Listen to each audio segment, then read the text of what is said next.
You probably noticed that Nagel's definition of what it is to be a conscious being comes in the last sentence of paragraph 3. He writes that an organism has conscious mental states if and only if there is something that it is like to be that organism.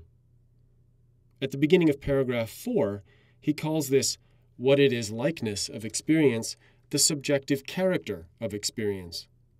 Later, he'll also refer to these aspects of experience as the phenomenological features of experience. Despite the different and sometimes confusing terminology, it all points to the same idea. To have a conscious experience is to have something happen to you that has a certain feel. There is something it is like. Compare the growth of your hair. This is something that happens to you, but it doesn't have a certain feel. There's nothing it's like.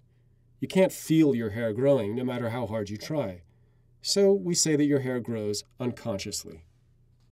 The next couple of paragraphs are a little bit confusing. Basically, Nagel is claiming that identity-based and functional reductive explanations of the mind all ignore the what it is likeness of consciousness, and so are essentially incomplete. As he says, it is useless to base the defense of materialism on any analysis of mental phenomena that fails to deal explicitly with their subjective character. So, any adequate physicalist approach to the mind has to deal with consciousness directly, and the problem with every attempt so far is that it fails to do this. But instead of going through all of the various physicalist accounts and showing how they fall short, Nagel wants to do something different in his article.